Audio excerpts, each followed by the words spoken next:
Good evening, everybody. All right, we're going to start out tonight kind of going through our PowerPoint presentation. We still get lots of questions on what is the emotional or fear training of this Saturday. And so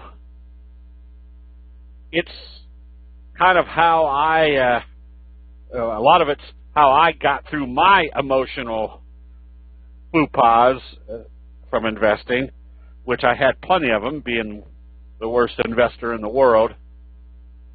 But through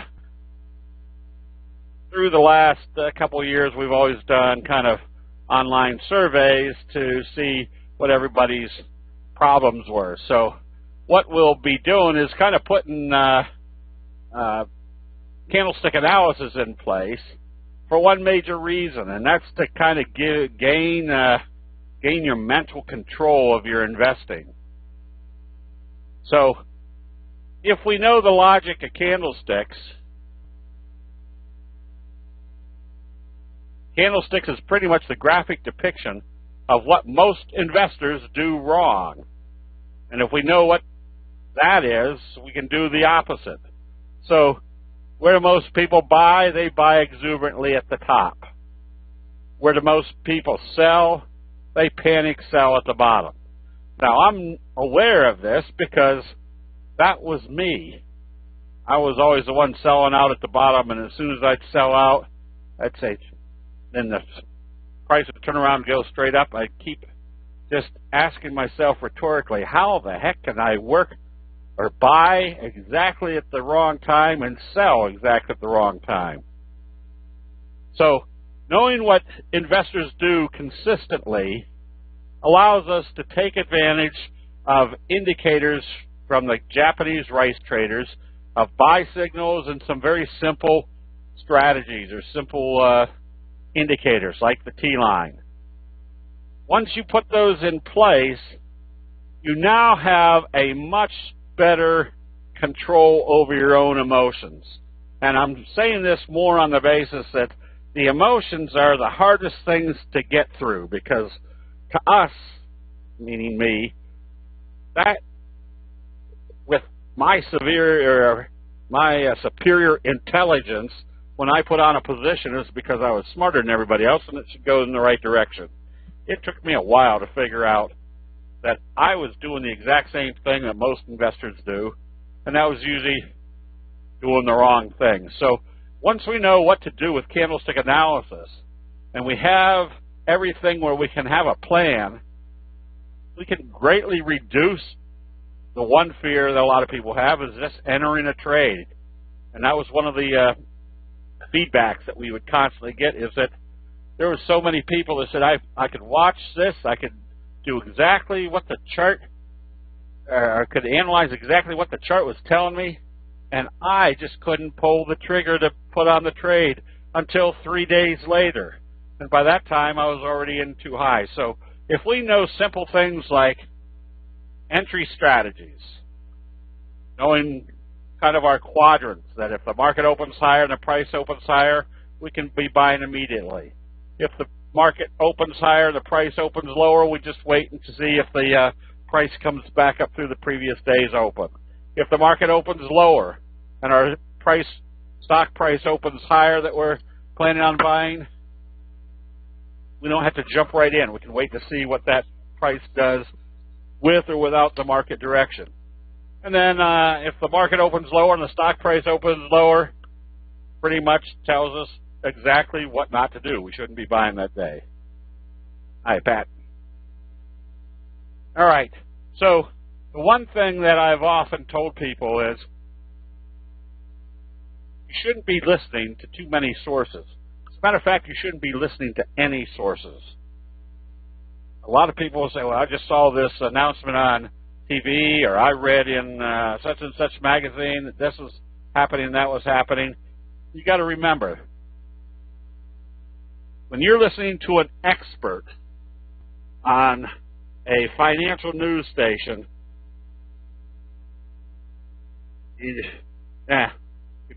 we'll go into that.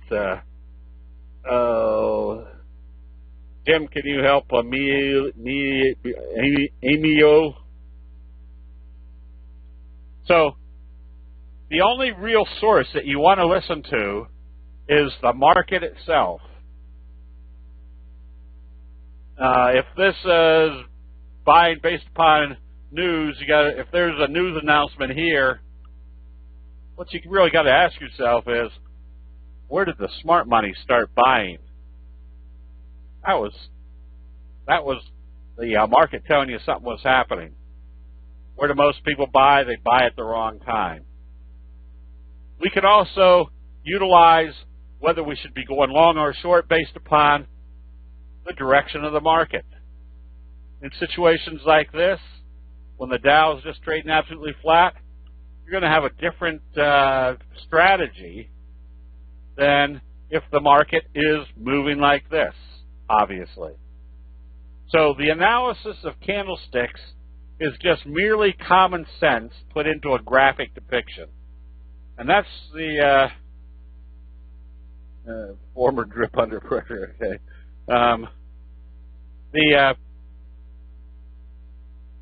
Everything that I kept learning as I was self-teaching myself, which is the best way to teach oneself, is with oneself, was that everything that was built into candlestick charts was just pure common sense. And so there's only one very compelling factor that allow you to control your emotions, and that's the knowledge of any trading program, but the knowledge of what goes on in candlesticks, which is basically knowing what happens with human nature.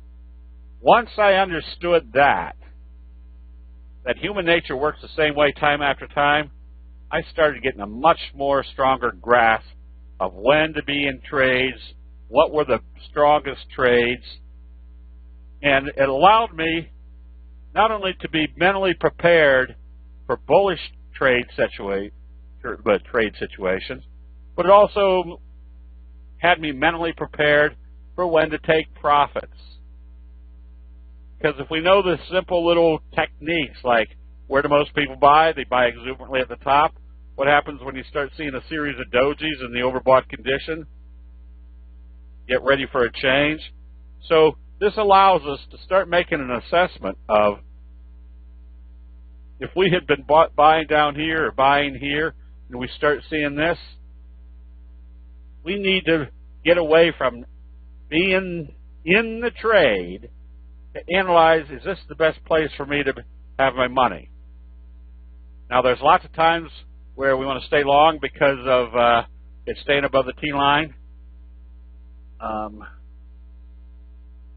Do algos and high frequency? No. Remember, Jim, everything that is input into a computer is still done with human input. So it's all still, and that human input was that those algorithms were based upon the formulas based upon humans, and or the high frequency trades were based upon a formula or a program based upon human emotions or human factors. So this allows us to get prepared to say, all right, this doesn't look like a high probability trade setup anymore. Let's close it out and go find something like this. We're also going to use the mechanics that provide a lot better mental discipline. We did this the other night, saying money management is part of that element. That if I've got a $100,000 account that I'm trading, I've already established that I want to have 10 $10,000 positions. The reason for that is most people have portfolios that look like this. They've got $24,000 in one position, 12 in another, 2 in another. That doesn't do you any good as far as making decisions of what to do with each one of those positions. When you have equal dollar amount in each position, it now takes the the emotions or the ego part out of the trading, and each one just becomes a unit. I had to do that myself because logic says if I've got a portfolio that looks like this, I'm probably spending 90% of my time watching that trade and very little time watching the rest of them. If we know the signals, we have much better control of what we should be doing in a trade without getting whipsawed in and out. If we know that the patterns have expectations, it allows us to know what should be happening coming out of a trade. We also know what our confirming indicators are, whether they're the moving averages or trend lines. So if we know the patterns, we know what should be happening, say, for example, in a scoop pattern. We know that if we start seeing buying here and we can recognize this as a flat handle and we can recognize the 50 as a resistance level, we can be buying in here knowing that everything's moving in the direction of what we should expect coming out of a scoop pattern. So the one thing that we want to get past, or everybody wants to get past, is it's easy to see what happened afterwards. But the reason we're recognizing these patterns is so that we can get into positions like we did today. We could see the scoop pattern in mauve. So we had an up day, and a day where the market was trading down, not because we were any great stock pickers. It's because we know what the results are of a scoop pattern. We know what to expect coming out of a fry pan bottom, usually a big price move. Hopefully it's a big price move very quickly. But we know what the results are, so we have a much better plan for getting into a trade and what to expect. Now, this is all going to go into how do we get over the fear of that some people have is, I just can't pull the trigger. I analyze a trade setup and I just watch it go without me. That is the type of thing that we'll be going through to go through what questions you should be asking yourself once you see a trade setup. So that was the exact reason why we are buying 5 today. We could see the fry pan bottom, and it traded positive today when the market was heading down. It's not because we have any specific knowledge or any more knowledge than anybody else. When we're analyzing the chart patterns, it's because we're using everybody else's knowledge of whether they're buying and selling on a graphic basis to tell us what's happening in a price move. We also know that if we know the signals and patterns very well, it allows us to anticipate what might be happening to put us into big price moves, or what we should expect, such as the doji rule. If this is a big price move, a lot of people say, shoot, I don't want to be chasing after this, and it's gapped up, I don't really know what to do. Well, we can look at it and say, well, you got a fry pan bottom, you got a doji, and we know the simple doji rule is it's going to move in the direction of how they open after a doji. It takes a lot of the guesswork out of entering or exiting trades. We want to know what to expect. So we're looking at situations that tell us, all right, here's our bullish signal. If we're ready to buy, what should we be anticipating? We shouldn't see the price open down here because our expectation of a strong bullish signal is that we want to see the bulls are still there. We want to know when to sell. When we start seeing things roll over, this is why we want to know what the nature of specific signals tell us. Dojis, a lot of indecision. And what's our simple rule with the T-line factor? If you see a candlestick buy signal to close above the T-line, you can stay long until you see a candlestick sell signal and a close below the T-line. These little simple trading rules, which is what I call, first of all, the signals, I equate as being the ABCs of, or the bricks and mortar of investing, because they are the accumulative knowledge of everybody making decisions of whether they're buying or selling.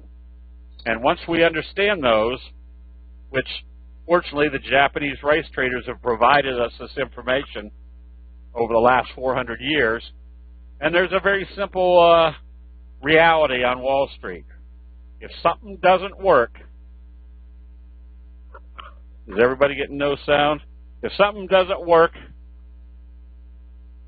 it disappears very quickly. Japanese candlesticks have been around for 400 years. This is the one revelation that dramatically improved my investing. If with a very strong probability factor that the signals and patterns are going to put you in 70% winners, that sounds like a fantastic ratio to make lots of money. But what else can you expect? Well, this is what we're looking for. We're looking for that big price move. But we can also expect that 30% of our trades aren't going to be winners. So not only do we want to have the insight to tell us when to be right back out of a trade, which goes along with that cut your losses short, we also want to know what to do to let your profits run. So there's one simple professing that the Japanese price traders tell us. They say, let the charts, let the market tell you what the market's going to do. So with that information, these are kind of the basics of what we're going to go over during the weekend. How to get over the fear of entering a trade, how to get past taking profits too soon, how to get the optimal areas to take profits where the probabilities are going against you, keeping from changing strategy once you put on a trade, because that's eliminated by just the simple rules of when to be in and when to be out of a trade. I see too many people say, "Oh, I bought this, it went down a little bit. I'll hang on to it now instead of it being a short-term trade. I'll hold on to it longer." That will be eliminated. That's because that's not a winning strategy. How to close out losing trades without having the emotional impact. Where to set your stops so that you get your emotions out of a decision-making process. And don't let the intraday charts influence your trading. And again, setting you up so that you stay with a plan. Most people have a hard time not staying with a plan. So again, let the market tell you what the market is going to be doing. When we start adding this all together, again, we've advertised it as being a 4-hour session. It's going to be 6, probably maybe even 7 hours. So anyways, that's going to be going this weekend, Saturday at 9 o'clock, probably until 3, 4 o'clock. Yeah. Becky just put up a link. So anyways, this is the second element of investing. One, if you've got the best trading program in the world and you don't have the right mentality or the right emotions to trade it, you're not going to make any money. And that's what I get a lot of feedback. As a matter of fact, I think I had about 4 people this week email saying, I'm doing everything right, but I must be doing something wrong because I'm just kind of running in quicksand. I'm not making any money. A few of them said, Casey, it will be recorded. A few people said, at least now I'm not losing the money that I'm capable of losing. I'm at least staying even, but I can't seem to get ahead. So we're going to be going through that. So let me shut down the screen, and I will bring up live charts because we've still got a lot of good. Linda, usually the majority of your price movements are going to occur within either the first 45 minutes or hour of the day. and then probably usually about the last 45 minutes of the day. The rest of the day is just kind of prices just moving around. So when I'm putting on a trade, I would say 85% of my trades are done within the first hour. Probably 10% are done in the final 45 minutes, and maybe 5% of all my trades are done during the day, and that's usually involves where sometime during the middle part of the day there's a huge price move and it's time to take profits. Some of us do not have common sense. CB, that was my biggest problem. Okay, you're already all right. What is your schedule for in-market chat sessions? I usually come in.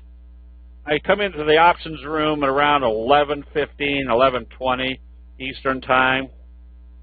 I don't spend as much time in there because most of those people probably know more about option trading than I do. I'm just trying to find the trade setups. And then I'll come in at around maybe 11:30 to 12 o'clock and spend about an hour during the middle part of the day when everything's settled down. And then I'll come back in around 10 minutes to closing time for another 20, 30 minutes.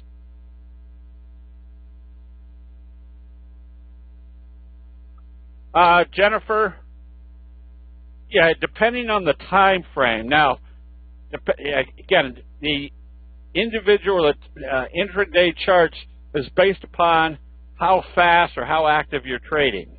Now, I trade futures during the day, like soybeans and cattle and hogs and gold. And I'll use a 10-minute chart, and then I use a 10-minute, 5-minute, 1-minute chart combination. Now, if I was, that's trading on the speed that I want to be trading. There might be some people that trade slower, so they might use a 10-minute, 30-minute combination. So it all boils down to what time frame you want to trade, because remember, candlestick charts are all exactly the same. The chart you're looking at right here on the Dow could be a 5-minute chart, or it could be a monthly chart. That's right, common sense candlesticks. Does the intraday charts give an indication of when a stock is rolling over and going down? Yes. Let's see, was there anything today specifically?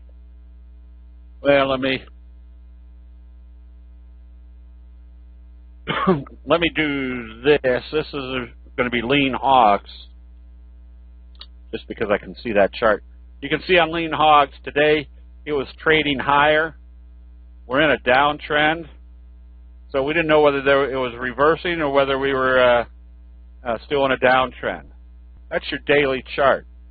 So if it looks doubtful that it's starting to head up, because I trade off the 10-minute chart, you can see that early in the day it came up, pulled back, and then started selling off again, and then traded down for the rest of the day. So candlestick charts are the graphic depiction of everybody buying and selling during a specific time frame. It doesn't matter whether it's in a bullish mode or a bearish mode.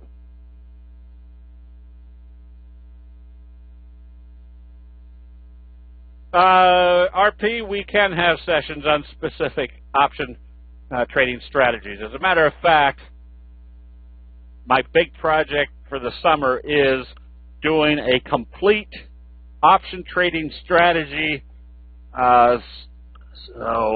training showing which option strategies are the best for specific price patterns, which is going to obviously include your the iron condor, the butterflies, things that I don't use very much, but the bullish and bearish option strategies or spreads. make a lot more sense. Do you exit with 1 minute charts for day trading? Vic, if I was, let's say I was, let's see, this is a 10-minute chart. Let's say the 10-minute chart was coming up here and starting to sell off a little bit. When I started seeing it sell off, I would flip over to my 5-minute chart. Whoops. You can see the 5-minute chart working a little bit faster. If I started seeing my 5-minute chart selling off, then I flip down to my 1-minute chart and see what the 1-minute chart is doing. So if the 1-minute chart is fading, that tells me that my 5-minute chart might be fading, which then tells me my 10-minute chart should be fading. So you can look at those charts or those patterns about that quickly. I mean, it's all visual. So the same signals are going to show up on a 10-minute chart, a 60-minute chart, or a 1-minute chart. It's still the accumulative knowledge of everybody buying and selling during a specific time frame. These then went down on the open and spent all day coming back up. And let me just take a quick look. Is that the open? Yes, so when it got down here and you started seeing it trade back up, you flip to your 5-minute chart and say, oops, we got a bullish engulfing signal. Then what happened on the 5-minute chart? It came up through the T line, which, whoops, that's not what I wanted to do. Oh, that's the 5-minute chart.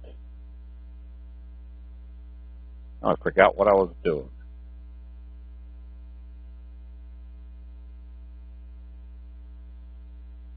Oh, okay. So it started coming back up. So that means you go to the 5-minute chart, and it's starting to come back up. So as it's popping up through here, you might flip to the 1-minute chart, which might look something like this, saying, oops, this is confirming that my 5-minute chart is working. I cannot trade short an IRA account. Any other way to trade shorts other than longs? Yes. Let's say, whoops, I'm wrong. There's bearish ETFs. So let's say you think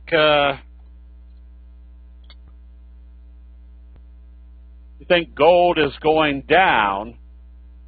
Oh, I did this wrong, didn't I? I think gold is going down, and you want to short gold. What's the other one? Is it dust? Is that the bearish? So dust is the opposite. It's the bear fund. So you just buy the bear funds, which means they go up as the price goes down.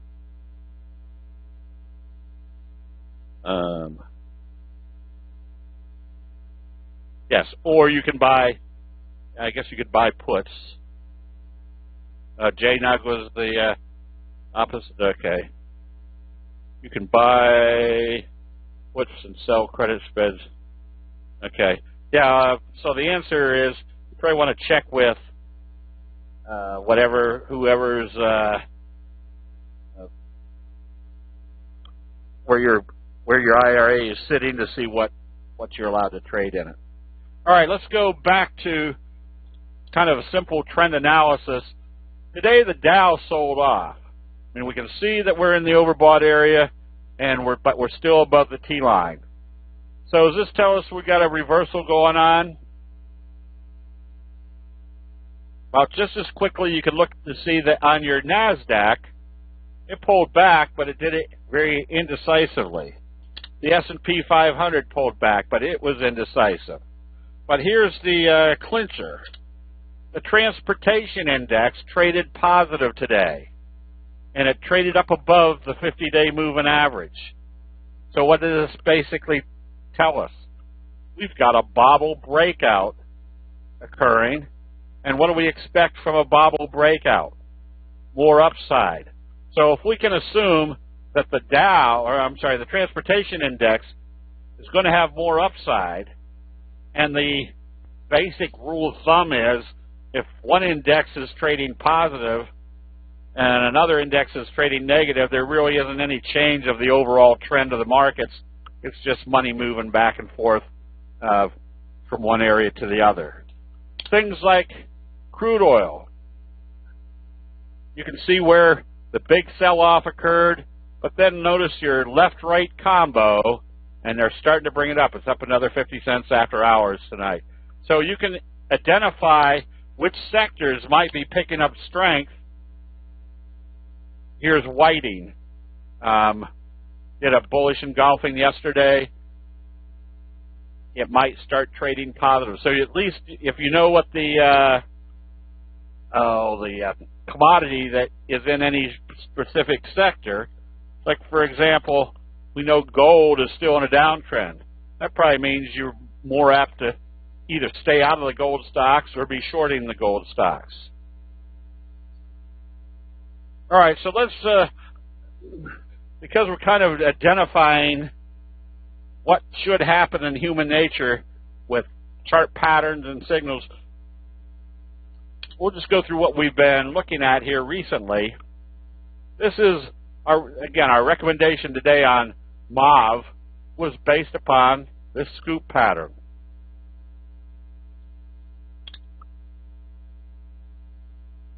CYRX. Not quite a scoop pattern, but notice where your morning star signal occurred, kind of after a flat handle. A morning star signal also can act like a mini scoop pattern with that little scoop at the end, kind of a flat trading. But also notice the other indicators that we can apply to this. They almost bounced off the 34, but they closed back up above the T-line. Where's the next logical target? Well, you can see the trend. It could be moving back up into this area. ENB. There's that morning star signal, again with kind of an abandoned baby down here, telling you there's been a strong reversal. Also has the kind of a semblance of a sloppy scoop pattern. Usually a scoop pattern handle should be relatively flat. So the things that we go after is the identification of which signals and patterns are the strongest. That's why we've been in GLMD, because this was a little bearish candle, then our doji, and then a bullish candle. This is what we call the bullish flutter kicker signal. And if you've seen the 12 major signals, the kicker signal is one of your strongest reversals.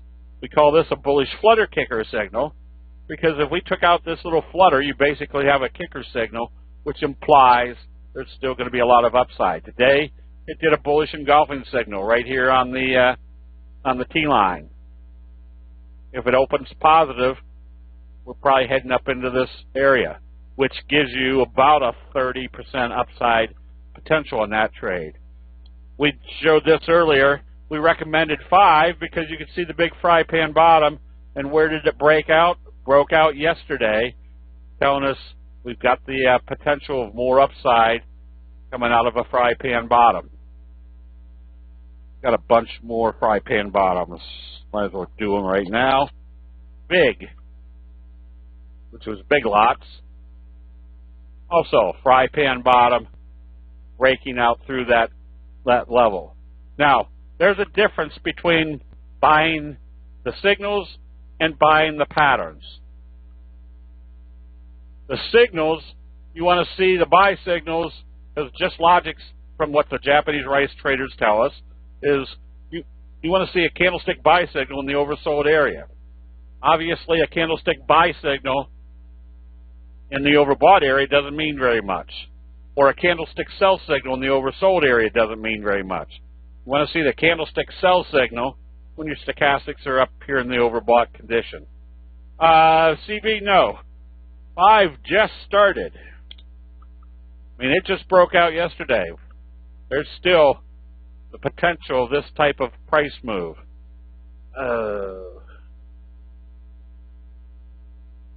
I can't remember. Yeah, I think even Amazon had kind of a little fry pan bottom, creating this type of price move.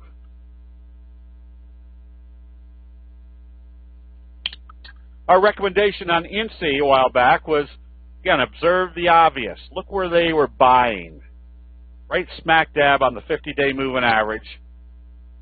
Hammer, spinning top, bullish harami, doji sandwich, stochastics coming up.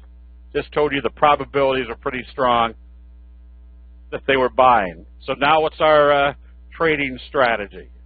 You stay long until you see a sell signal and a close below the T-line, with the caveat that the further away you move from the T-line, the higher the probability it's going to come back and test it. So where would we be a little bit more conscious of watching for selling? Right here. John, yeah, if I'm sitting here and I'm thinking, all right, they're starting to buy this, it's doing what I expect, I don't care whether I buy this at $7.80 or $7.84. I'm not buying it based upon pennies. I'm buying this based upon that hopefully I've got a $3 move coming in. Now, if I'm not sitting here, and let's say a lot of people have the problem that they're on their way to work when the market opens, and I like this one, I might say, all right, if this comes up through 786 while I'm driving to work, I want to be a buyer because I know it's moving in the right direction. So where should you place your stop? Right now, I wouldn't want to see it come back down through this level or the open. That would be my safety stop. But remember, our stochastic is still heading up, and this is probably the next likely target.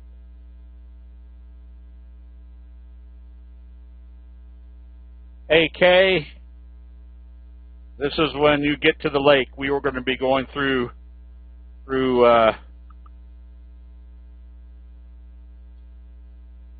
what you do, when to stay in. Whoops. This is why the importance of knowing the strength of this signal and the fact that they aren't closing it below the T-line should have just kept you in this one. All right. So can we put our stops above the T-line?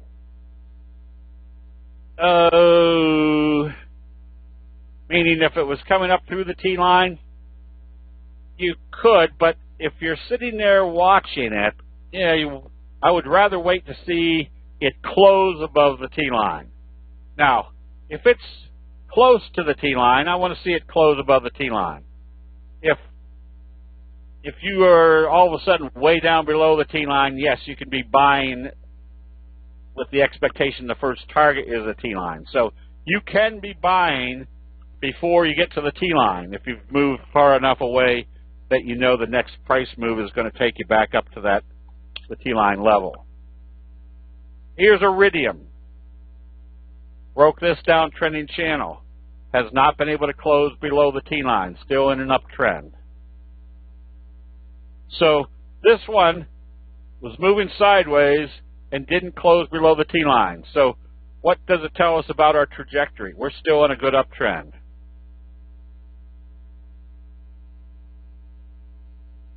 Why is that different from this one?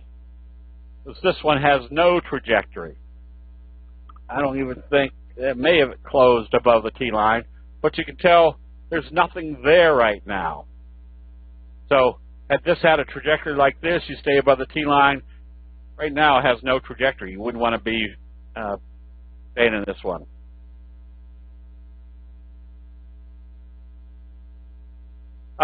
Jim, I only make one basically, well, again, using our entry quadrants. Which one was it? I just read it.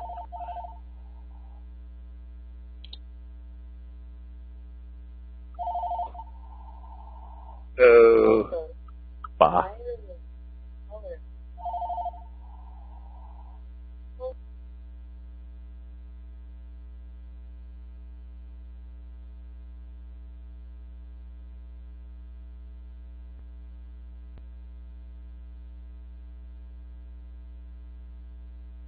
So if if you're looking at this today and you're thinking, should I be buying? And it's already moved up.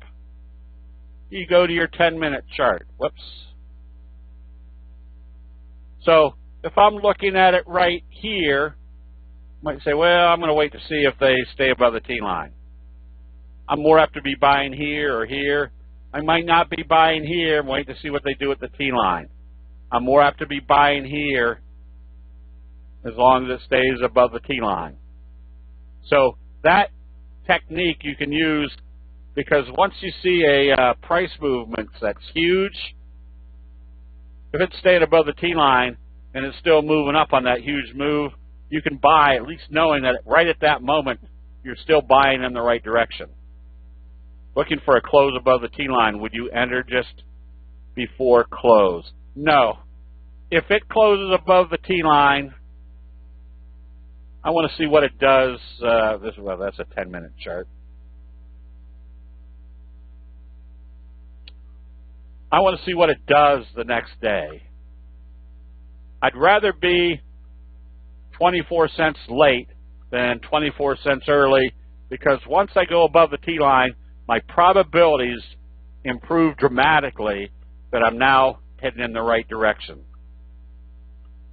So a lot of people, and I had this problem also when I'm trading futures. I say, it looks like it's going to break out. I'm going to start buying right here, anticipating it's going to break out, and then it curls right back around. Had I just waited, I'd rather be in more correct positive trades with smaller profitability than try to get more profits out of trade where my probabilities become a lot less. Where one simple factor: the more positive trades that I'm in, the higher or the greater the compounding effect will be. Much greater than trying to buy at the absolute bottom and sell at the absolute top. So here's another one of our J-hook pattern setups. We had Morningstar signal, bullish. Where was our first target? Probably back up here to the 200. So what do we want to watch when we get to the 200? Whether it's failing or whether it's going through. So now what's our technique or our strategy on this type of trade? We just stay long until we see a sell signal and a close below the T-line. What we're looking for is that change of investor sentiment. This one was having a hard time getting through this resistance level. Today it went through. I wouldn't be buying here, wouldn't be buying here, wouldn't be buying here, but I would be buying here because that tells me I've got a completely different dynamic. Do you use any other indicators to confirm if you're really having a valid uptrend? No, I don't need too many other indicators. First of all, the signals are the most powerful indicators. Everything else is just an indicator. That's about it. Stochastics, where are the stochastics?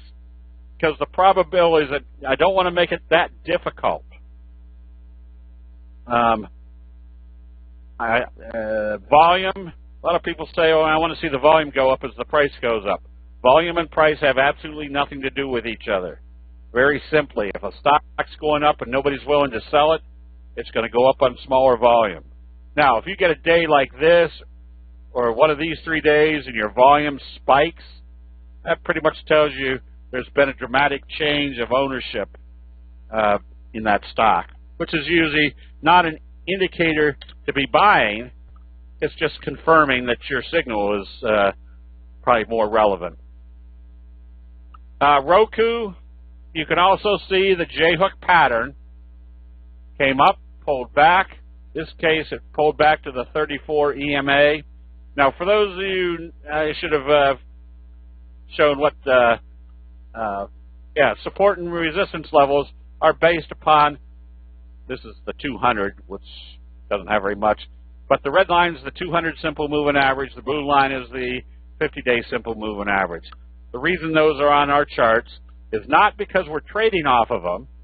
It's because the graphics, the candlesticks, allow us to see exactly what's going on. Oh boy, hold on, this is the boss.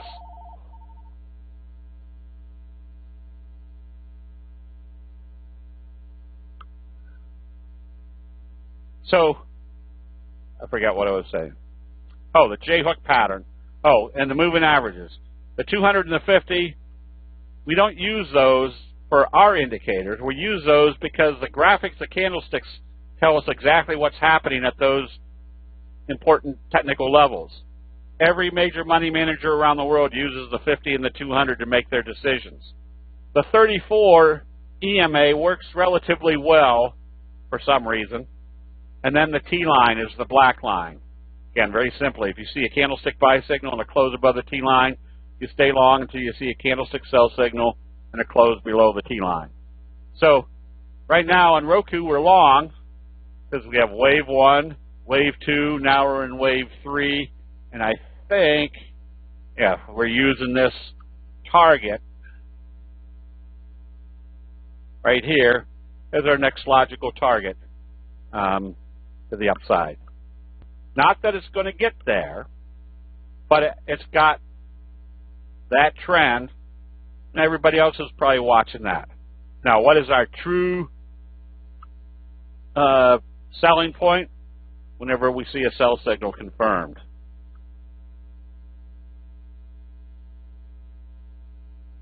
What about the configuration? Yeah, Kim, I'm sorry.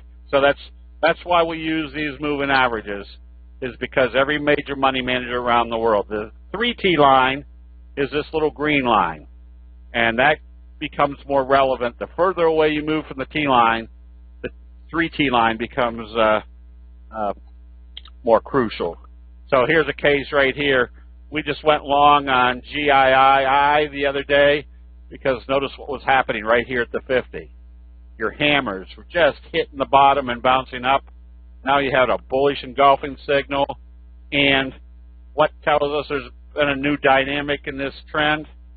Just the fact that we could draw a trend line right down through the tops, and it went through. That tells us we got wave 1, wave 2, now wave 3. Well, how did wave 3 start? Hammer, doji, spinning top, doji, hammer, lots of reversal signals, and then they've told us they finally made their decision going the other way. Roku, yeah, could be showing some weakness, but remember, look how long, just because stochastics are in the overbought condition doesn't necessarily mean the trend is over. From here to here, this went from here to here. So it's telling us we're in the overbought condition, but we're also basing it upon the fact that we're in a J-hook pattern.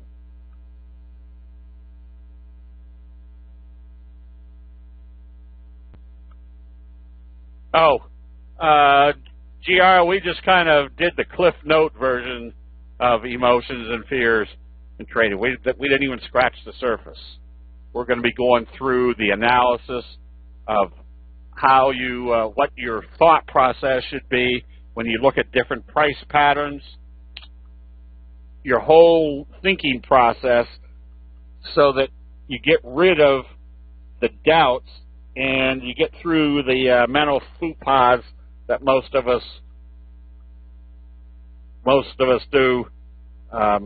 So that's the whole point of having 4 hours plus is we're going to be banging away saying, all right, if you're having problems pulling the trigger to enter a trade, here's the things you want to be looking at to get, and here's what your thought process should be to get past that fear factor. Or if you're having a hard time pulling the trigger, getting out of a trade, which is what I always did. If I had a winning trade, I figured I better not get out because this might be the one that makes me a multi-millionaire, and so I'd hold on to something. I'd be buying here, I'd see it go all the way back down, and when did I get out? Right where I got in.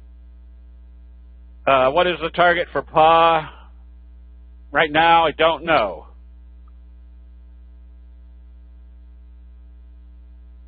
PA. Well, for crying out loud, can't I keep this from hitting everything else? Nope, I can't. I'm the type that doesn't like to make the same mistake 7 times. If this is wave 1, wave 3 should be approximately that same magnitude. If this is wave 1, wave 3 should be about that same magnitude. So if this is coming from 35, went to 50, starting at maybe 45, should be heading towards 60.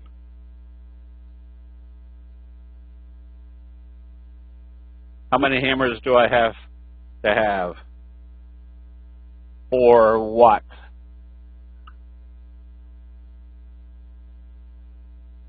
Hold on to your individual stock ones. When I get done through the ones that I'm trying to demonstrate. So chem is the same scenario. I'll go through everybody's individual stock requests. Wave 1, wave 2, wave 3.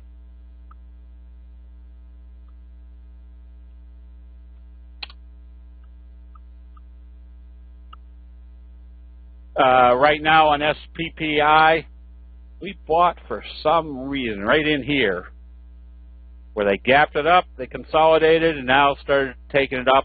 So what's our strategy? We just stay long until you see a sell signal and a close below the T line. VSH. What was the strategy here? We had a scoop pattern, but notice where this one closed today. Just below the T line. If you didn't close it out because you had a bearish harami yesterday telling you the buying had stopped and then closed below the T line today, what's that done to your whole trajectory? It took you away from having a J-hook pattern, and now you're going sideways in an overbought condition with stochastics heading down. It's a good time to close out the position and go find something that has much better prospects.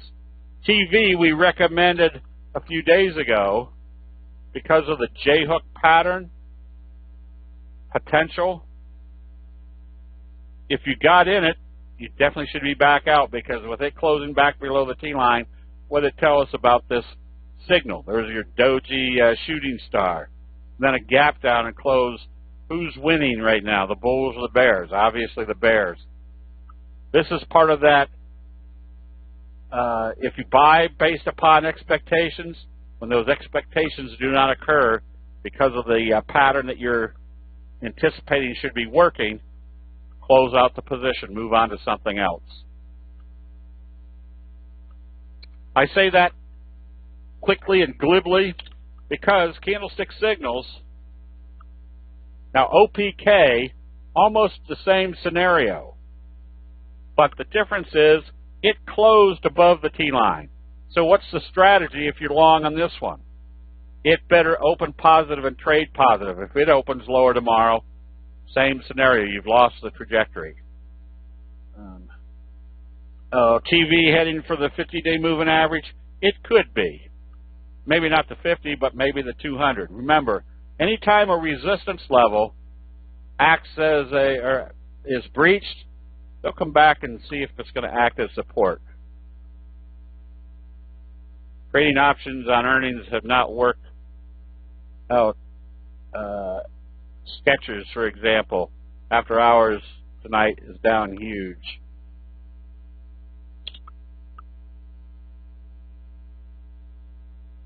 Yes, but if you knew earnings were coming out, if you had your druthers, you should be trading the options versus the stock, because I think it was down 20%, whatever that would have been, 6-7 points. Puts you down in this range. You're better off losing a small option trade premium than holding on or losing this major stock value.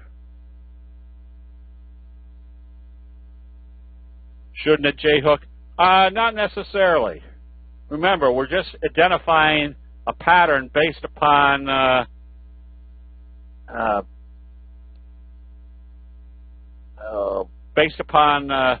what the investor sentiment is telling you. So a J-hook pattern could be a 3-day reversal, like in that morning star type signal, or it could be 4, 5, 6, 7 days. Roku, yeah, not really. It gives you an indication that you want to stay above the T line. Definitely don't want to see it close below the T line.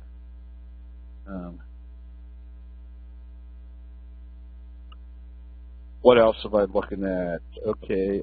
All right, some of the biggies, like Apple. If you're trading those, Apple got a little bit better today.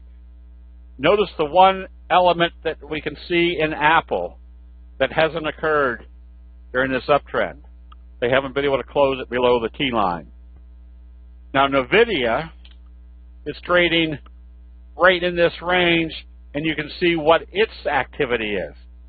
There's really no direction to this. Wouldn't be long or short this one. I'm getting to Amazon. Amazon is where you observe the obvious. If you drew a trend, I think it's right up through here, look where that trend channel hit. This is why I always say watch to see what it does when it gets to this level. Well, yesterday it did a doji. And what do we know about our doji rule? Very simple. It's going to move in the direction of how they open after a doji. So yesterday, what day was it? Yeah, yesterday said if it traded back, especially back below the low of the doji, you probably want to take some profits. It's probably coming back at least to test the T line. Tesla, nothing. There's nothing that you can sink your teeth into on this one. It's just not going anywhere. And Netflix was a perfect example of once it closed below the T line, you should have been out of it if you were trading Netflix. Because if you cut the chart off right there, what direction was it going? Well, the best case scenario is you had a sideways wedge, which you didn't want to be trading. The fact that the day of their earnings, they did a doji. Remember, candlestick signals are the accumulative knowledge of everybody buying and selling during a specific time frame. So if they're doing a doji going into the earnings, what's that tell you as far as the bulls and the bears? Nobody has any confidence one way or the other. You shouldn't have been long, obviously. I probably wouldn't have even been short because I wouldn't know which way they were going. But then notice what this signal told us. If this was a belt hold, remember what our belt hold signal needs to do. It needs to get back up into the trading range. The fact that they couldn't get all the way up told us the bulls didn't have enough strength. That's why you start seeing the selling from there. Tesla got a sell signal today. All right. Now remember, an analyst telling you what to do on a stock doesn't mean a hill of beans. What it does do is, very temporarily, it produces oversupply or over demand, moving the price a little bit. Then after that, whoever is following that analyst, their supply is all bought up, then the trend will usually continue. So if you see a sell signal, somebody came out on this day and said, yeah, we're downgrading the stock, it might have a temporary effect, and then the trend continues with what everybody else was doing. Okay, here's some trade observations. This is where you want to be buying. On a buy signal that closes above the T line, I don't know what this is, and you break through this downtrending channel, these are the situations you want to get into, obviously, is finding the right buys. Sometimes when it opens positive and closes back here, you have to close it right back out. The old sage advice that you cut your losses short and let your profits run. But most money managers never tell you how to cut your losses short and let your profits run. Candlestick signals do it very simply. If this is confirming a buy signal, once it starts moving, what's our next criteria? We stay long until we see a sell signal and a close back below the T-line. So you got things like Macy's that has just now broken this downtrending channel. And how did it do it? Hammer, hammer, bullish confirmation. Now you broke out. So what's our anticipation? This is wave 1. This is wave 2. And notice where they started buying. Right smack dab off the 50.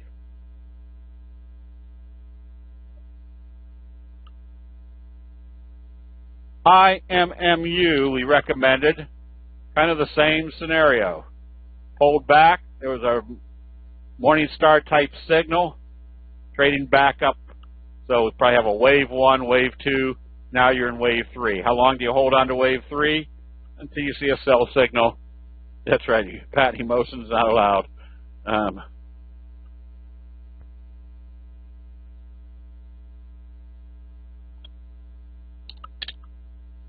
ENPH.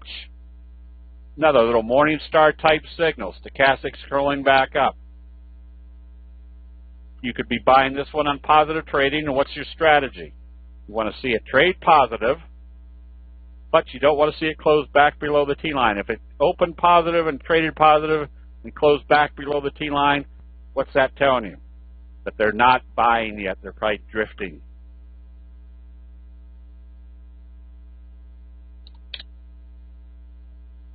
So this is, this one should have been first. This is the type of thing we're looking for, is that breakout with there's your Morningstar signal. We're looking for the breakout. We're looking for the signals that tell us there's a new force coming into the price move. ENLK, there's your Morningstar signal followed by a gap up. What does that imply?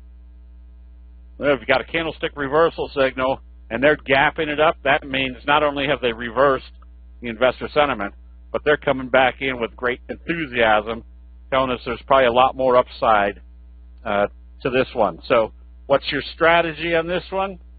If it starts trading positive tomorrow, you want to be a buyer, because the probabilities say it's going higher at that point. This one, you can see what happened on this fry pan bottom. When it broke out, made it very simple. You stay long until you see a sell signal and a close below the T-line. That simple rule right by itself will make your profitability go way up, and you'll be able to sleep much better at night. Another J-hook pattern on VTL. You can be buying this one on positive trading, because what does this J-hook pattern tell us? That if this is wave 1, wave 3 is going to be that same magnitude. Oh, who did that? I think Abe. There's another little slow curve breakout. And how did this one break out?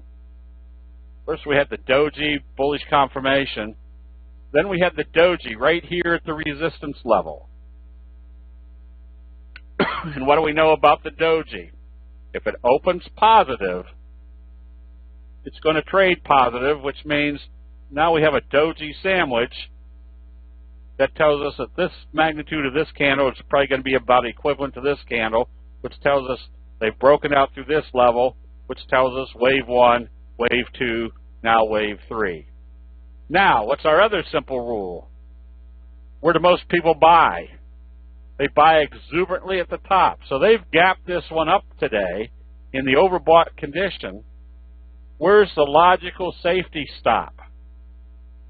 Right here at today's open. If they come back down through there, that gap up was a good indication that was the exuberance up there.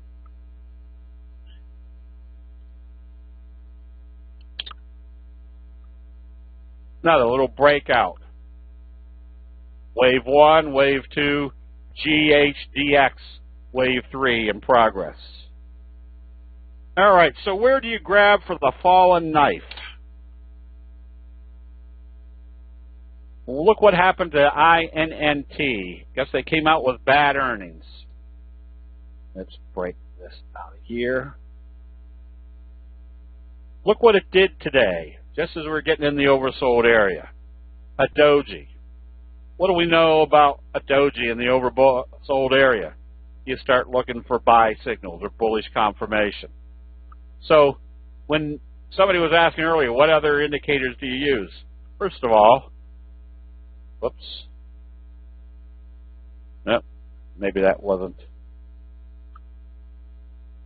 You're getting close to this support level, but more importantly, if you start seeing buying, where would be a good entry point on this chart? Make this bigger. If this comes back up through today's high, I want to be a buyer, because where's my next likely target? Well, even if it only came up here to the 200, that would still be approximately about a 50% 50% upside potential. So when we do our quantitative analysis of which signals and patterns work the best friend, the reason we call it the best friend, a doji followed by a gap up, is not only do you have a high probability that the price move is going to be in the right direction, but it's probably going to be a very strong price move. But I thought you said if the day opened with a red doji, to look for it to go down. Open with a red doji. That is at the top. Wasn't that on Amazon? You see a doji at the top. Again, it hit this right at this top resistance level. Your stochastics are up here. If it opens lower, that's telling you it's time to go short, or at least get out of your long. If you see a doji in the oversold condition, what's a doji tell you? It tells you there's indecision between the bulls and the bears. What's our simple doji rule? They're going to move it in the direction of how they open after a doji. So if they open up positive, they've decided they're going this way.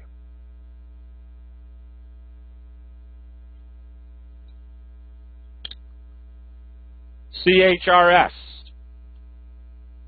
Oh.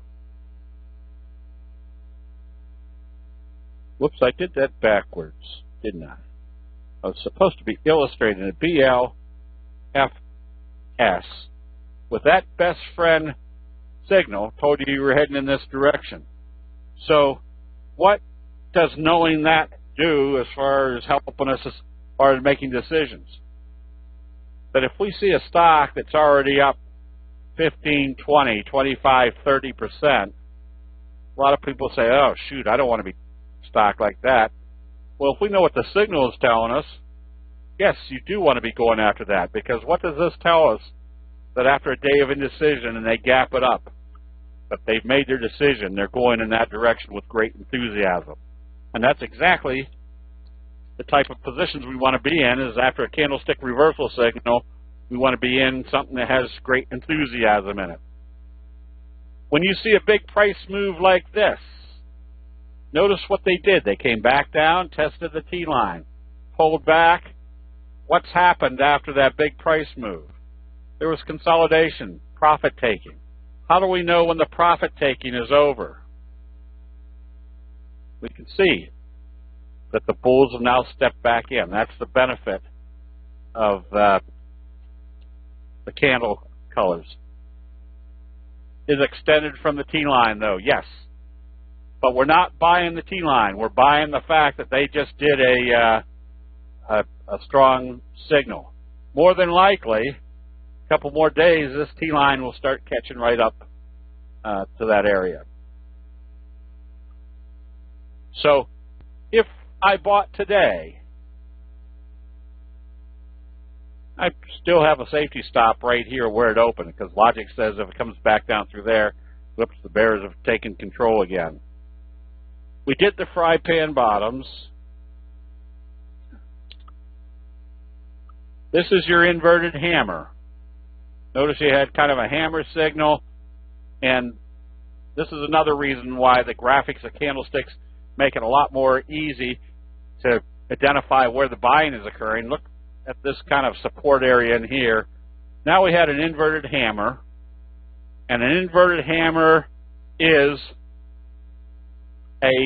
one of the 12 major signals, but it has a different factor to it. And this is just my analysis or my observations over the last 40 years. That if you see an inverted hammer, especially with stochastics in the lower end of the range, when it opens positive, you've got a 95% probability or greater you're going to trade positive.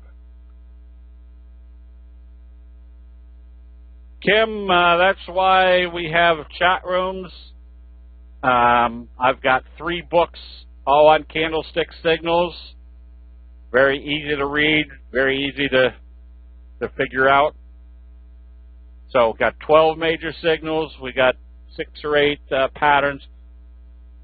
You probably want to buy, we have the flashcards. We've got the mouse pads.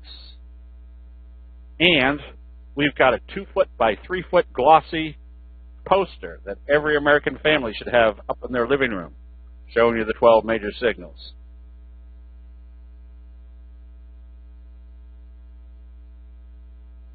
So anyways, yes, got lots of information. And where am I now? We did ETE. That's the gap up. WTI, J-hook pattern. You can see, observe the obvious. Where did they start taking profits? When they gapped it up. Then the next day they opened it below there. That told you it was time to get out. Where was it time to get back in? When you could see they were buying back on the T-line. Because what type of pattern? Were you setting up? A J-hook pattern. Oh, Marie, I don't know where Metastock's having. Yeah, I think I did one last year for him over in Philadelphia or Virginia, in that area. I'll have to find out from Jeff Gibby.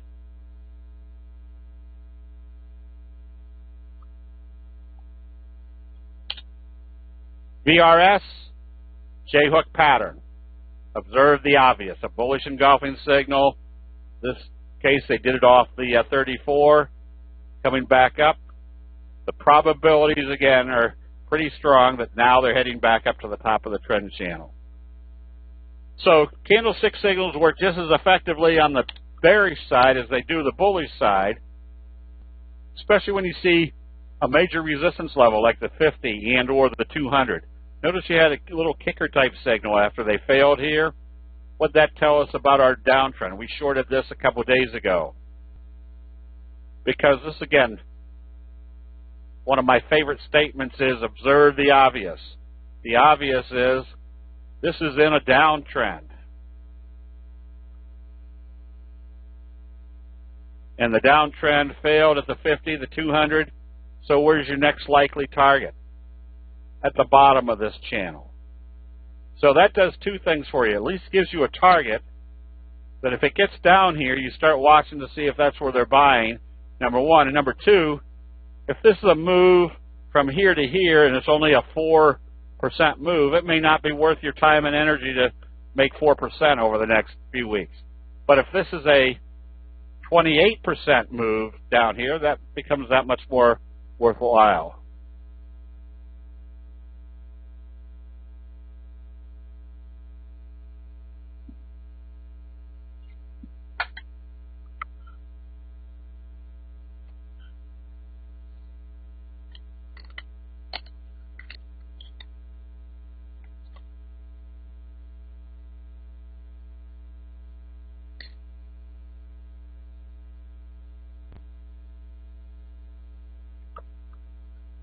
Let's see.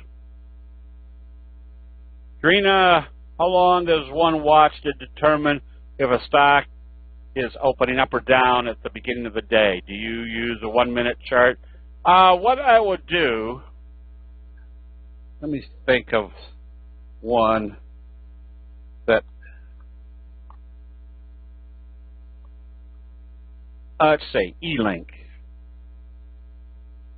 Oh, Andrina, have you made your reservations for flying into Rochester on the 4th? Okay. I will get with you and get your schedule. All right, let's say I'm buying ENLK tomorrow based upon this buy signal. No. I don't wait until 10 o'clock.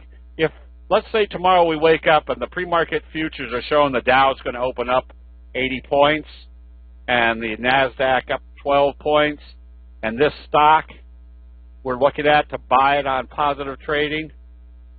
If it opens here, let's say up, where to close, 1625. Let's say it opens up at 1632 and starts climbing immediately. I'll buy immediately, like within the first 30 to 90 seconds. On the other hand, let's say it opens at the 50 and the market opens positive. It may take 15, 20 minutes for it to start coming back up through the open of this day when it opened down here. But if it comes back up through after opening here, what type of candle am I viewing? Another green candle. So I'm ready to buy because that tells me that the bulls are still there. So depending on, again, the 4 quadrants that we went through, if things are opening up correctly, like the market's opening positive and the stock that I'm looking at is opening positive, I might be in it within the first 90 seconds. Or I might be in it 40 minutes later, depending on how the market is moving.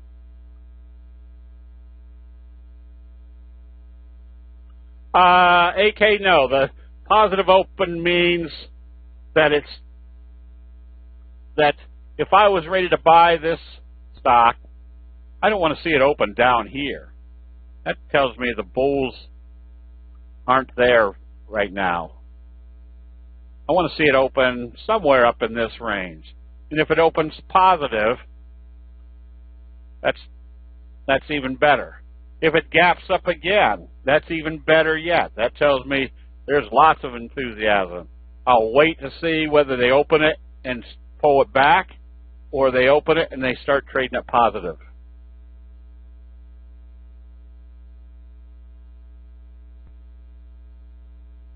All right. Okay, I guess, is there any more general questions on candlesticks?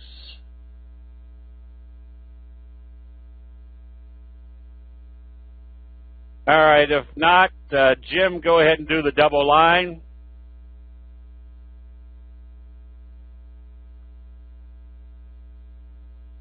RP, that's more, might be a process of your server. Sometimes if you're out of sync, Jim can show you how to hit your red X, log off, and then log right back on again. Okay, PGTX. Oh, Dennis. Whoops, I did that wrong. PTGX.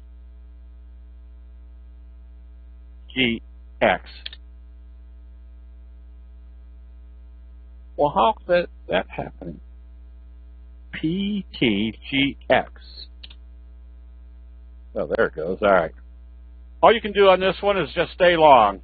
I wouldn't be a buyer because we're getting up toward the overbought area, but as long as you stay above the T line, you can stay with it.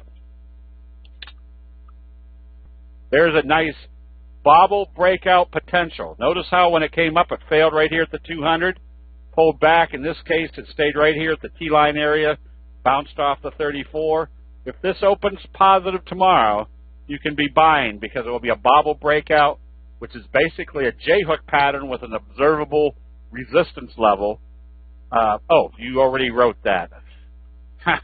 I don't read far enough. Yes, that will be a nice bobble breakout, Doug. A-bus, there's your fry pan bottom. There's your price move. There's your pullback. You can be a buyer of this one because this is what you call the classic. The classic is a fry pan bottom. What do you expect coming out of a fry pan bottom? A strong price move. What's the prerequisite for a J-hook pattern? a strong price move. So I'd be a buyer of this one on positive trading.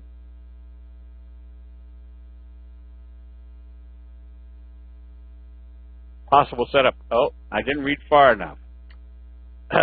Would you put a buy stop at 1209? Yeah, that would be a safe spot. Yes. Or, depending on the market conditions, even if it started trading positive, if I thought it was heading up here, I might go ahead and buy half a position here, and as soon as it goes through that level, buy the other half.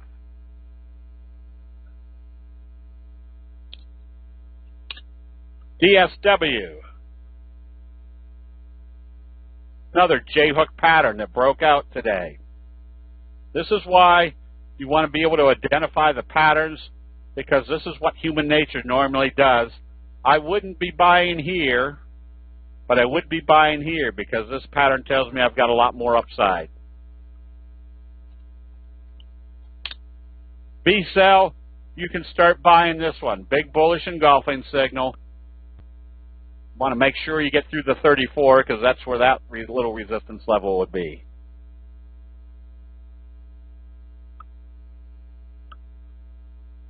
Deer, not one of your most prolific. It's heading back up. It's just not. Deer's just never been a very good trader. Just doesn't have a chart pattern. So if you're buying it, you just have to watch what happens up here at the resistance levels. You do have a bullish engulfing right about the same area that it bottomed out before. So if you're buying it, just see what it does once it gets to the moving averages. The SPY, same scenario. There was your breakout. It pulled right back to the top over here. Now you got to. Right now you're in an uptrend on a very simple basis that you're in an uptrend as long as it doesn't close below the T line. Trip Advisor, another J-hook pattern that's in progress. All you can do with this one is stay long. Jacobs, you can get ready to buy this one. If you're long, you stay long. If it breaks out, you can then anticipate that maybe that's your next target. Overstock had a big breakout, but here's the danger. If we were expecting this breakout, where should it be going? It shouldn't be coming back into that trading range with a bearish harami. What's a bearish harami and the overbought condition tell you? The buying has stopped. I would have closed it out. Maybe I wouldn't have closed it out. If it opens lower tomorrow, I'd close it out because that told you this area failed. To stay long, you definitely want to see it open positive and trade positive. And L Brands, oh boy, they got clobbered. You might only see a rebound back up to the T line. If you've bought this on the rebound, definitely watch to see what it does once it gets to the T line. AES, you can see how it's supporting on the 50. May not be a buyer of this one just yet. And I guess you could buy it on positive trading with the anticipation it's coming back up into that trend channel. This Children's Palace, another one that doesn't have a real dynamic chart. Now we got lines all over the place. Remove all lines.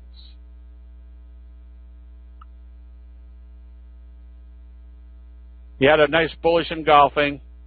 Just watch to see what it does at the 200. That's kind of the middle of your congestion area. Oops. Didn't read far enough, Nancy. Sorry. I got in the first green candle. Now we've had 3 steep green candles. This is what makes me nervous as to what to do. On September calls. I would stay long. Stochastics are still coming up. I would anticipate that because they went through the 50, your next target is the 200. I would stay long as long as you don't see a sell signal. Southwest, there was your gap up shooting star, and look what it did today. Traded lower. Same kind of scenario, if I can do this. Kind of a resistance level right in here. If it comes back down through there, I'd close out the position and then just wait to see what it does at the T-line. ADT, there was your shooting star, there's your hanging man. If this one opens lower tomorrow, there's a good probability of bringing it back to the T-line. You're in the overbought area, you've got a sell, potential reversal, and selling kind of confirming. So if they open this one lower tomorrow, I would think that your first target is back to the T-line. Now, on the other side, look at your buy signal. Your hammer, bullish, engulfing, kind of a left-right combo. Would have been buying right in here, anticipating wave 1, wave 2, wave 3. Now, did wave 3 get to the same magnitude as wave 1? Not yet. But if it opens lower, remember the number one criteria for getting in and out of a position is the signals itself. Everything else is just kind of targets and confirming. FANG, kind of a bullish doji sandwich. You can be buying this one. Western, stay short. Notice how it failed. There's your hanging man, closed below the T-line. Tried to bring it back up. So you've got a sell signal. Tried to bring it up, got another sell signal. Tried to bring it up and got another sell signal. Who's winning the battle? There's your bearish J-hook pattern. So, as far as money management, should you be all long? Not necessarily. It's always prudent that you might have two shorts or 3 short positions, 7 longs, especially when the market gets starting to get a little bit iffy. Doesn't hurt to have both long and shorts in the portfolio. Here's where you kind of observe the obvious also. Notice what happened right here at the 50.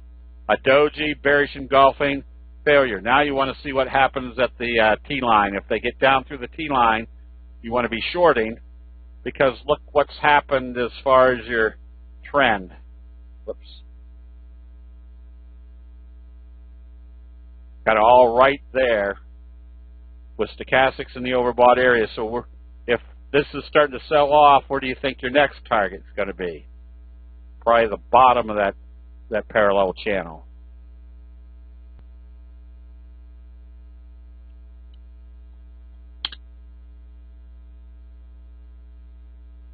No, Todd, you just love these little pricey, dinky stocks. Nothing here yet. Even though you're supporting here on the 50, you don't have any real strong buy signal. Was that a bullish engulfing?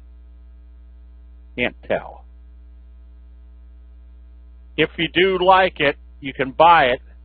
But if you bought it on positive trading, you definitely don't want to see it come back down and close below the T-line. CVRR, you stay long right now as long as it stays above the T-line. OLED, stay long. Notice you had a shooting star right here at the 50. This is why you want to see confirmation. Had this opened lower the next day and I was long, I would have closed it out. The fact that they opened it positive told me the bulls are still there. So we know what should happen when we see a signal. If it opens lower, you get out. It needed to open positive and trade positive. Now you're coming back up toward this resistance level. NOG, J-hook pattern. You can be buying this one on positive trading also. ORN. Stay long, but you can see where you are as far as this trend. Yep. So you got to be a little bit careful. Looks like you might have a day or two more of testing this level, but if it doesn't get through this upward trend resistance, close it out, because it's probably coming back down to the bottom of that trend channel.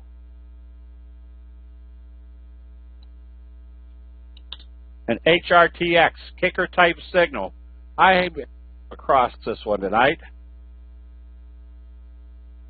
If you're buying this one, you're looking to get through. That's not the best. Got to get through this level. But you do have a little kicker signal. Remember, that's telling you there was a dramatic change of investor sentiment.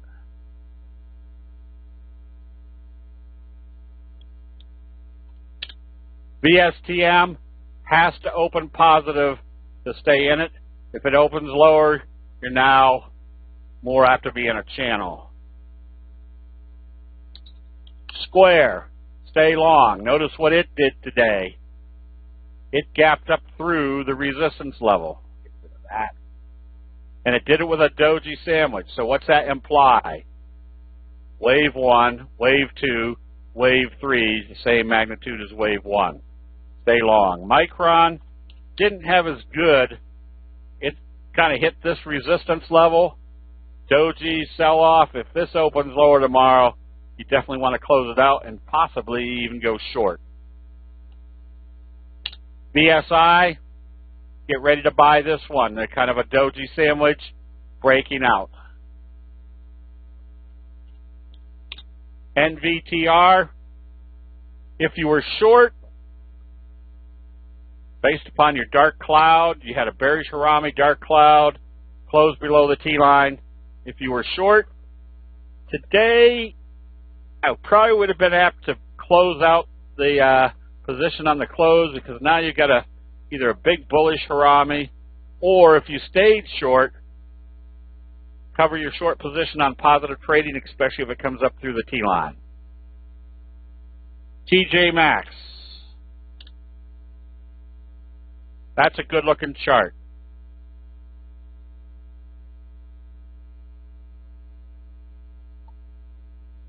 You can see the fry pan bottom. You can see the doji sandwich. You can see the doji sandwich. You can see where it broke out. Wave 1, wave 2, going into wave 3. Coca-Cola.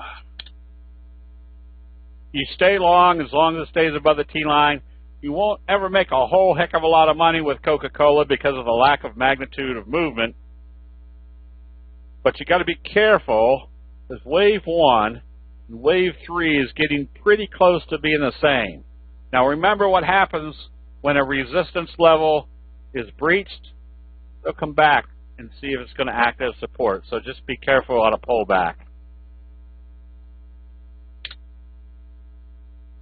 BNOM, get ready to buy this one if it opens positive tomorrow, coming up through the T-line with a doji sandwich.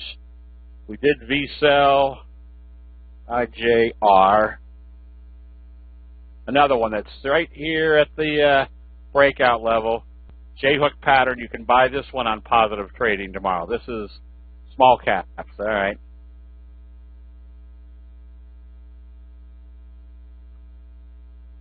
Costco, just stay long. Wouldn't necessarily be a buyer here, but if you're long, you just stay long. Home Depot, you're right at the breakout level. It broke out with a doji sandwich. Wave 1, wave 2, wave 3 is still in progress. Cypress, stay long. Looks like it filled that gap. So I would use today's open as my stop. If it comes back down through there, they're coming back to test the 50.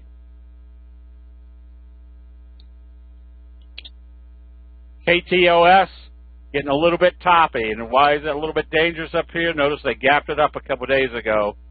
If I was long, I'd right now put my sell stop below today's low. If it comes down through there, they're coming back at least to test the the T-line. Century 21, or 22nd Century Group. All right. Oh boy, you can buy this one on positive trading. It still needs to break this little downtrending channel.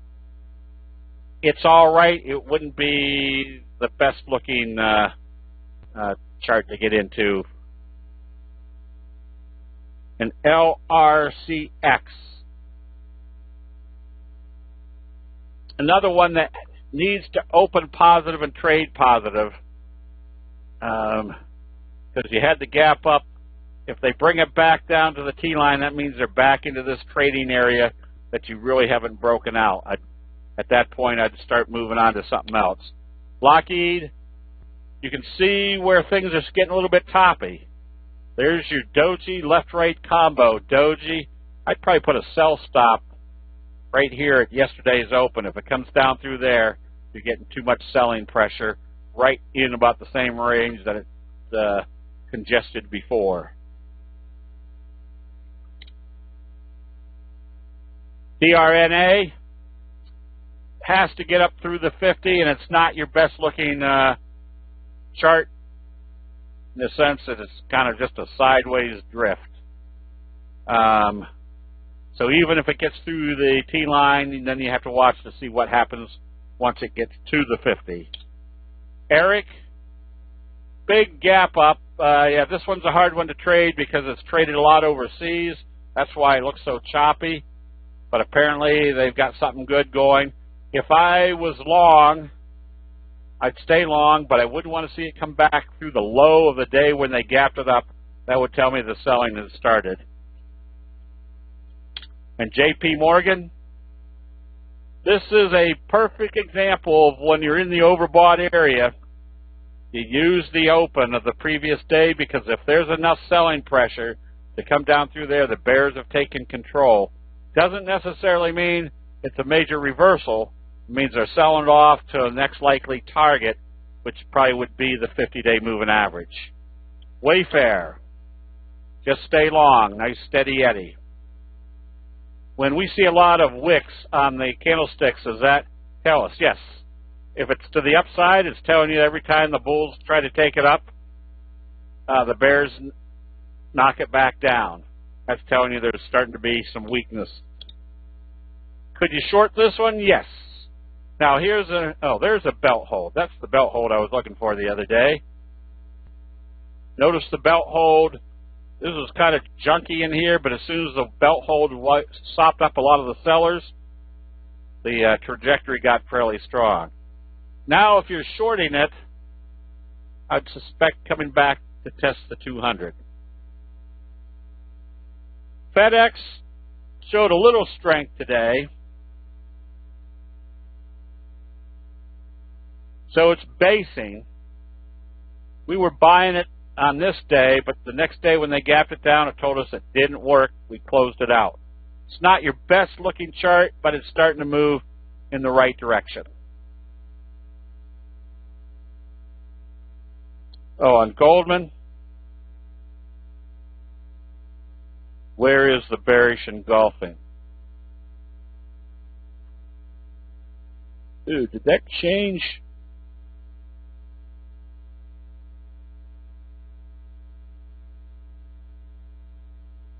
Whoops, I had it too little. It looked like it was a bearish engulfing. But you did have a long-legged doji, and now they're starting to sell it off. So the selling started after the doji.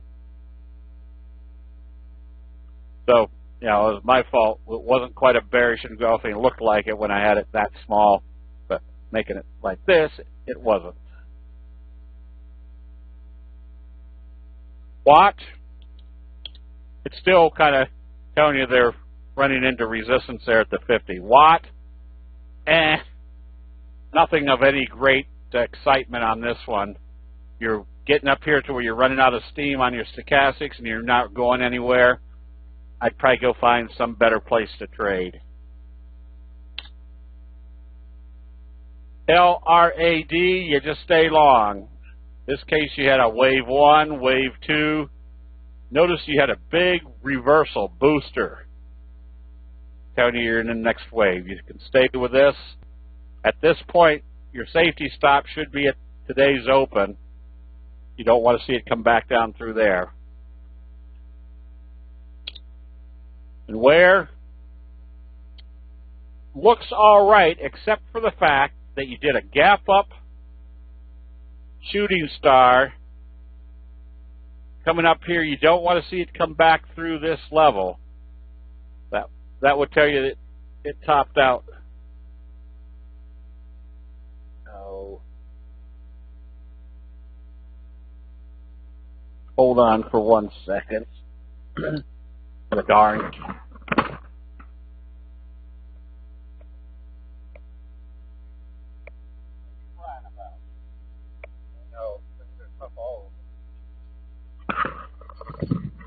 So anyways, your shooting star,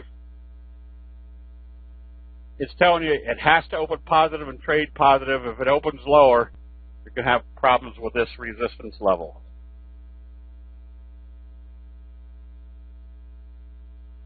Yogesh, very simple. The TV's on. I check to see what the pre-market futures are doing, and then I usually have done the scans. In the members area, I usually put out 2 or 3 stock picks every night. Now, that doesn't necessarily mean they're going to be the best ones. They're the best ones based upon if they open up correctly the next day. That's why we teach people how to do their own scans, because the benefit of candlestick analysis is the simple scanning techniques will give you more trade setups than you'll ever be able to handle. So from that point, you can go to those good trade setups and cultivate which ones are going to be the best ones. So,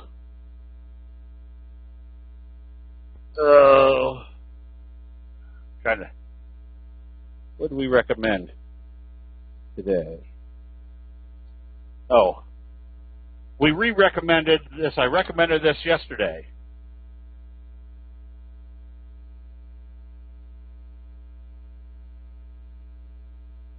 And why were we buying this one? Because of the scoop pattern. So it opened lower and didn't do anything until it came back up through yesterday's close. What type of candle could we see developing? Again, that bullish candle. If I have already done my scans and I'm thinking, all right, this one, INNT, did a doji in the oversold area. I'm going to see how they open this and see if they bring it up through today's open.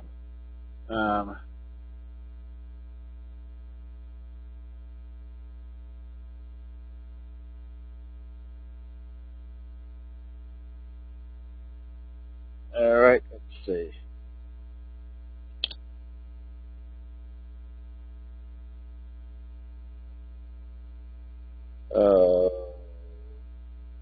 Okay, AK, there was no reason in the world to be buying calls today on this one. You're in an overbought condition. You've already moved up 20%. The calls should have been bought right here. That's what we've got to work on at the lake.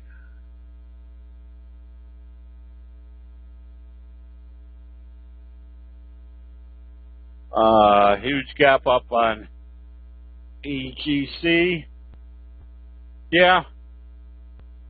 But you can see after that it hasn't gone anywhere. Is this a buyout? Anyways, right about here I would have said, they're not going anywhere. Let's close it out. What's my worst case scenario? I could put a buy stop up here someplace. And ENB, we did that one earlier. That got the Morningstar type signal with the abandoned baby. I'd be a buyer of this one on strength tomorrow. And EAP, that one's got a big gap up. I'd be a buyer of this one. Notice it opened here and closed here. I'd be a buyer if it came back up through today's open. That would tell me the profit taking is over and the bulls were there. DM, that's another message. The message was they gapped it way up, brought it back down. So now what are we looking for? We're looking for the selling to stop and then start buying. Because the message was that somebody was trying to get in there with great enthusiasm.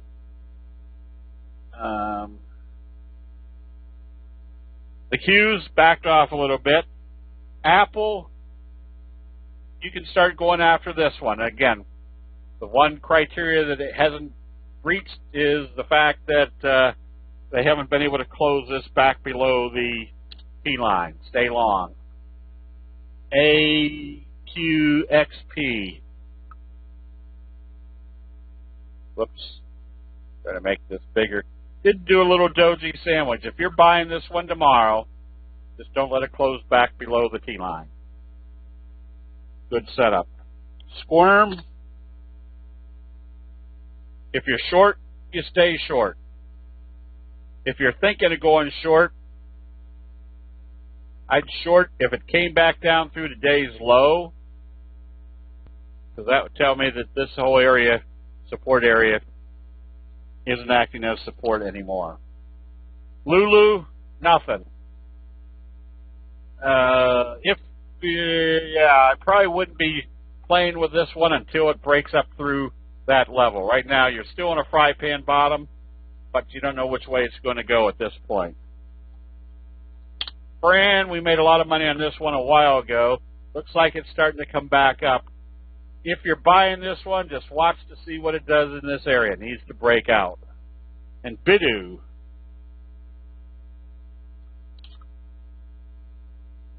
Nothing. You can see you're stuck in a sideways channel.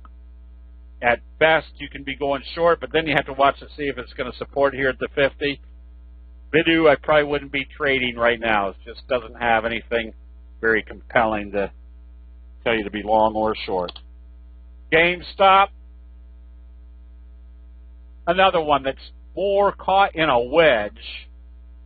I would rather buy it if it broke out through the top of this wedge formation. Otherwise, you don't have a whole lot of probabilities going in your favor at this point. Riot, you can buy this one on positive trading, especially if it comes back up through today's high, which tells you that it's confirming. Remember, the bigger the signal, the more compelling. There's been a change of investor sentiment. CTSH. If you're long, you stay long, but you can see how it's starting to show a little bit of weakness. You don't want to see this close below the key line. My safety stop at this point, if I was long, would be just below today's low. And I think we did. Do we do this one? Stay long. Use today's open as your stop.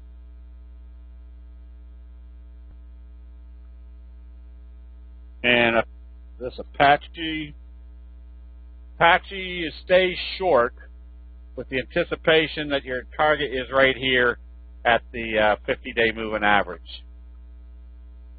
Okay, let's see, one more. TRXC.